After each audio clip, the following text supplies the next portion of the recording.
this just be a quick pour. I've mixed the colors already up. They are 2 parts Floetrol and 1 part paint. And then I'm just gonna add a couple drops of, there's already a little bit in there, of the 100% silicone. And just ever so slightly there. Then I'm gonna fill my cup. This has a little bit of white. So I'm gonna start with some white. I don't want a lot of white.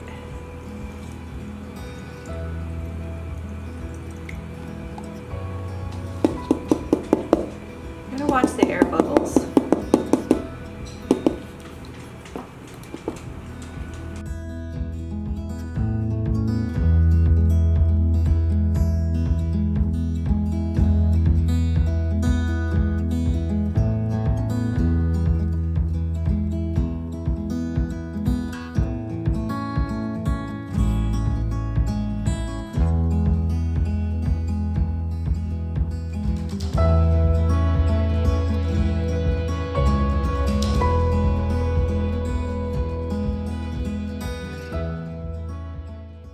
Sometimes it's nice to let your cup sit a little bit to let the air bubbles kind of come up.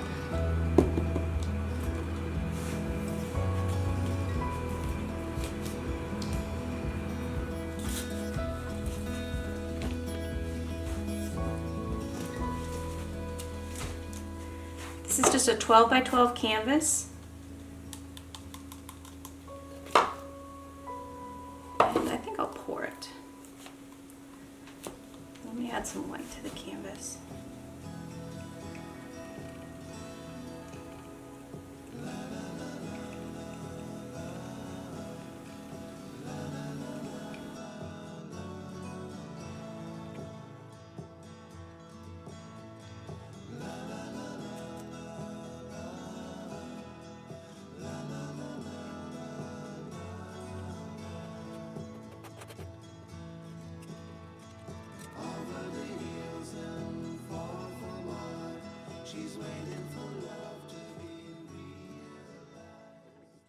It'll be fine. I just want enough paint so that when I pour on the cup, it kind of flows.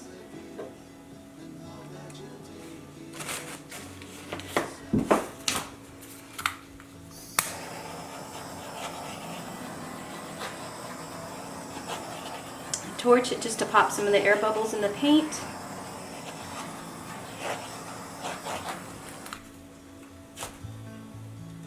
Now let's see how this goes.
Okay, I'm gonna add another cup right here. Okay, I got another cup here mixed because I wasn't really, this is okay, but it's not exactly what I wanted. I'm sure I could stretch it out as I stretch the canvas, but I'm gonna try something else. So let's see, I've got another cup. I layered, you know, the same colors. I used a little bit of a darker gray because I wanted a little more contrast. So we'll see how this goes. Who knows? You just never know. And then you end up playing with it and hoping it comes out and hoping you don't step in too much paint. Like I just did. My palette knife fell on the floor and my foot just stepped right in it.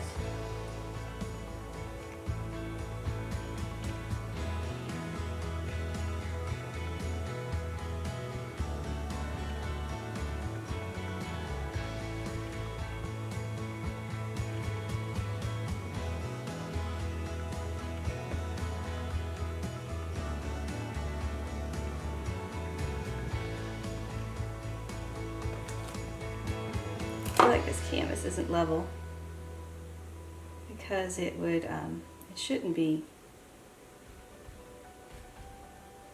spreading to one side like that, but we'll see.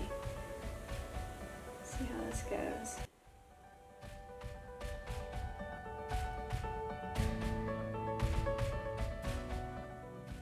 Okay, now this, I really stepped in paint. Crud. Ugh. I was hoping, this is really, really light, this is really, really dark. I was hoping for more of a contrast. But this is the way this thing kind of goes. I'll just have to give it another try. This is why I like to work when I'm practicing on things using small canvases, because you don't always know what you're gonna get. So we'll see. And then I see the white bubbles popping through. I'm not liking that. So we'll see what happens here. The thing is, you don't want to overly twist, because you can end up stretching things just way too much and then it just kind of looks like a mess. This could be interesting because you have kind of a yin and yang effect. You have sort of this very similar on here, this light and then this dark. But just because something is cool doesn't always mean it looks good. That is always the challenge. Okay, let's see. So let's see what we got here. Now, most smart people wear gloves, but I just don't like the feel of gloves on my hands, and I'll just wash the paint off. I'm not really overly worried about it. Okay.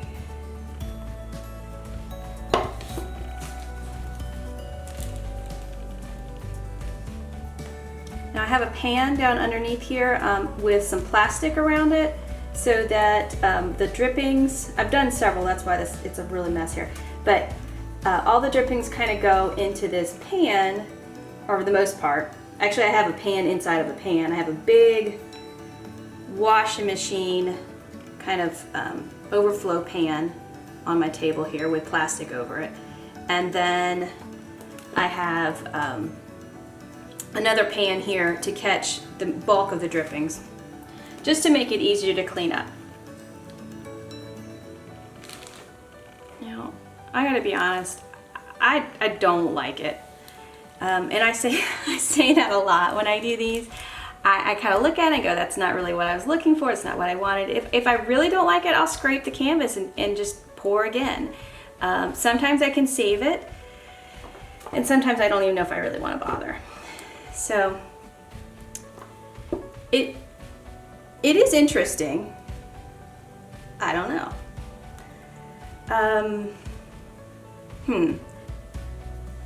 Okay, so here I'm going to attempt to, I figured I don't like it anyway, so I might as well just start messing with it and just see where we get. So I think I'm going to pour some blue.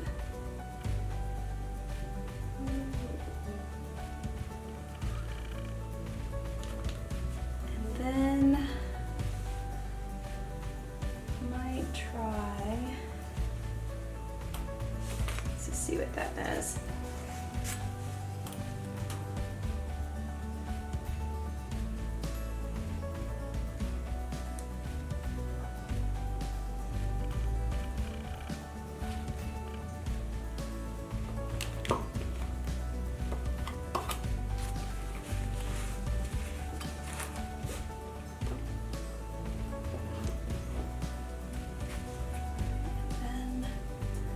I think I will use a little white here. I'll pull some white over the blue. When you pull a lighter color, like this lighter color kind of got brushed so ever so slightly over the top, very, very light touch, you kind of drag that top layer over that bottom layer and then you get this nice lacing effect. So I'm going to try that with this white.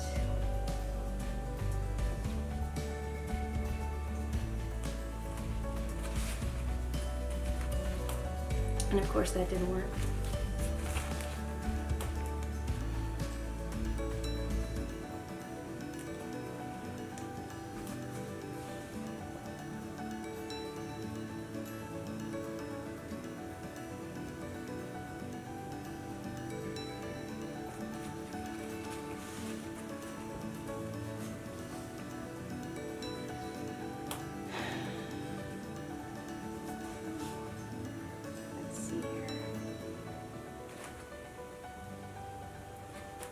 I kind of like this area here, and I kind of like how this is going, and I may think that kind of helped save design. I don't mind, I kind of like this little, you know, vortex kind of crazy area, and then this kind of helped break it up and make it interesting.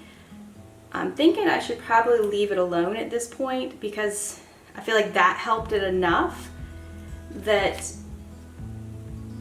it just made it more interesting. Before it was just kind of a blob of everything, but the stripe kind of going through the middle gave it a little bit more contrast that I can live with it maybe a little bit. I'm just trying to figure out if I want to, so here's the picture. Trying to figure out if I want to do anything in this area. Maybe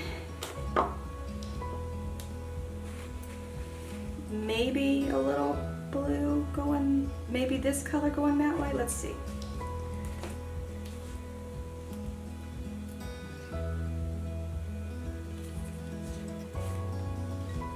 Just a little bit of blue.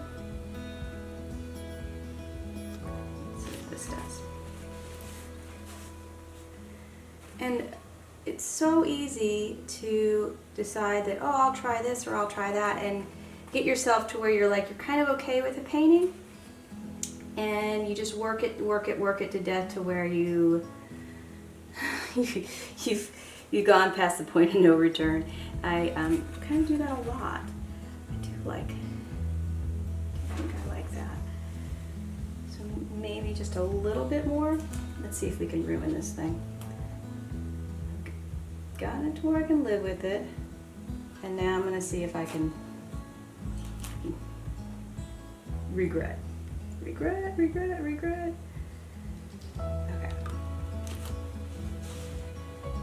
So, and this is just a palette knife. You can get it at the art store.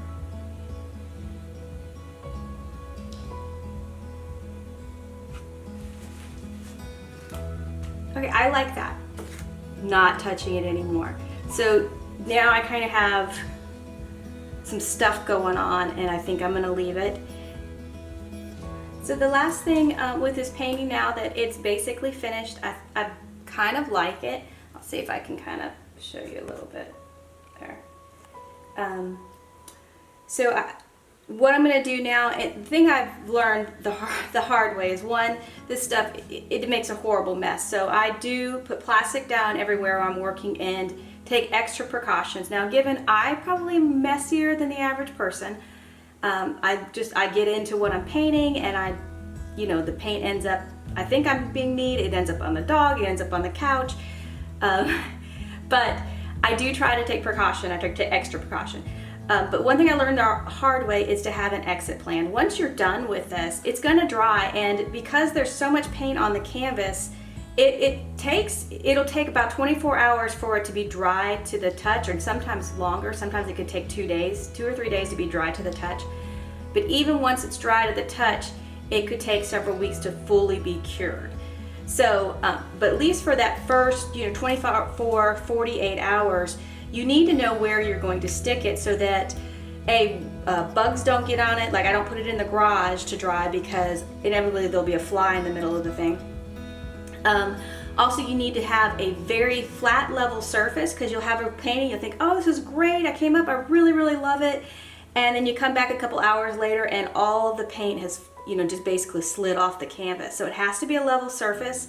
And then I always keep an extra piece of kind of cardboard around, and then I put it on the cardboard for me to move it to the place I'm drying. So I just know before I start a painting, I make sure I prepare a space for it to dry, and that helps me out. And when I first started this, I'm kind of spontaneous. I thought, oh, I'm going to throw this together, and I started throwing things together and realized, well, crud, where am I going to put this thing? And I ended up with paint all over the house. So I still have paint all over the house, but I try to do better these days. So have an exit plan once you created your painting, and I think you'll be super happy. Make sure it's level, and you'll come back and it'll dry and you'll love it, and it'll be fun, and you'll want to do 20 more. So have a great day, everybody. Enjoy your painting.